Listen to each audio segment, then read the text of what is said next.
It's been a while since I've been down here. I've been working on a few projects. One of them is the FMS Toyota FJ pickup. I'm having some issues with the lights. It appears that none of the connectors that plug into the ESC or the motherboard actually work, but I did put like a little custom made wooden flatbed on the back of it. Someone is having troubles with the FMS Suzuki Jimny transmission. I've worked on this many times, so I have a pretty good idea on how to work on them. And let's take this apart. So there's a few screws on the back of it, one right there, two, and then there's one down here, 4. Now when you open this up, there's going to be this case right here in the back of it, which is where the motor connects, and there's also going to be one kind of like smaller half plate. So just be careful that that doesn't go flying anywhere.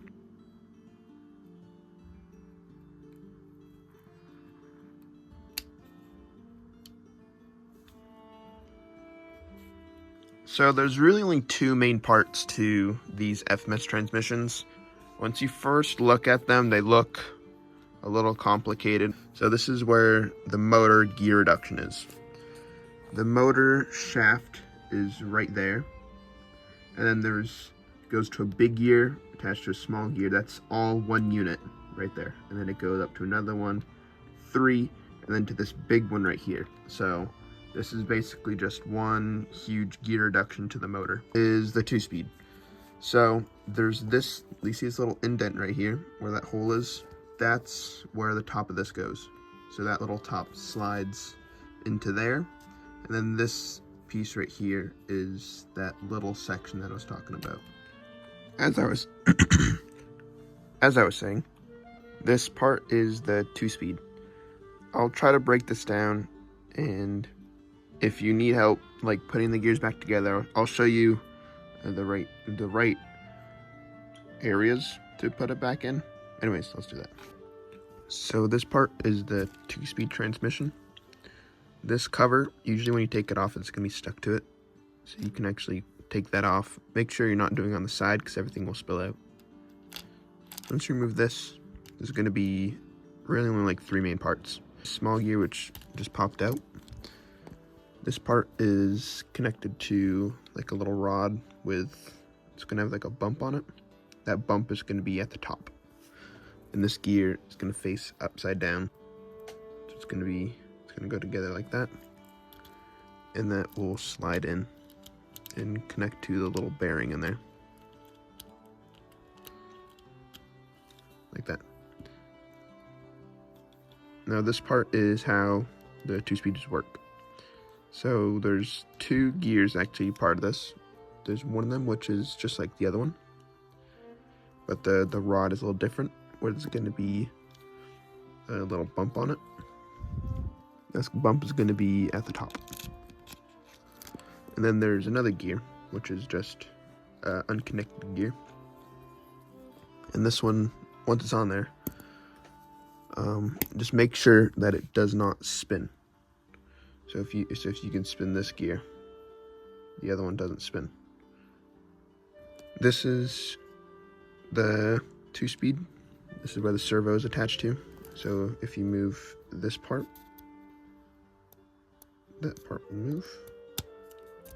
So it's on the rod. There's going to be 2 C-clips above and below. So if you change gears and it's stuck in first or second and it doesn't change, your problem's going to be right here. So if you take that little C-clip off, it's kind of hard to see. We'll see it right there.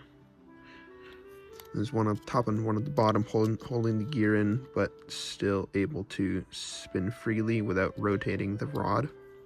And then this big one is the drive gear. Now, when you're putting this back together, make sure the bottom free gear that's not connected, not this big one, the free gear is at the bottom, not the top. Because if it's at the top, it won't work. One upside down, then put it into the bearing.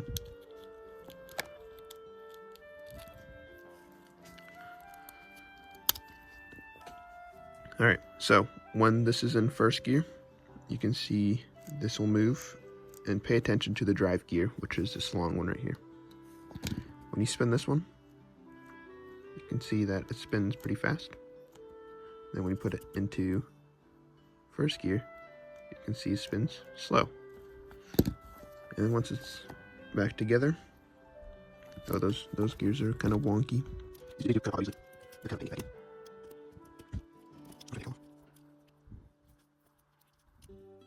There we go. So this is where the motor pinion is. This is the first big gear connected with small gears. So this is all one part.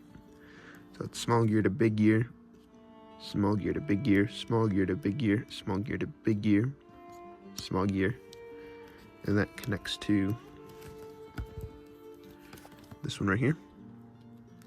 And depending on which speed you're in, if you're in second gear like this one, that is going to spin big gear to middle small gear. That small gear to small gear to a little bit larger gear. That will give you a 2-speed, or the fast gear ratio. And if you put it into first gear, you are spinning, since the bottom gear isn't connected to this one, that won't spin the small gear. It will spin the big gear at the bottom. In order to get to that big gear, it spins the bottom small gear to a big gear, which is a gear reduction, and then that just connects to there, giving you more torque. And you want that bearing you see right there. Ooh. That bearing at the top, flip it over, it's going to connect to there. And you should be able to just wiggle it in there, just like that. And this part gets a little tricky because all of these little pins have to feed into each one of those holes, along with all of these pins and bearings. And it gets kind of tricky, but the best way to do it is I like to feed the 2-speed bar into the bearing right there. Once you feed that in, you just kind of like wiggle it. That's the best way to, oh, there it goes. And there you go. That's like the entire 2-speed transmission. It's basically the same thing on the FJ Toyota pickup as well. And then you just put your screws back in. So it's going to be 1 at the top, 2, 3, 4, 5. There you go. That's basically the entire transmission. A little bit more in depth, but there's really no videos on putting these together if you have any troubles with the transmissions, so I just wanted to go like really in depth. So if you have any more questions, just please ask and I'll respond. All right, that's it. See ya.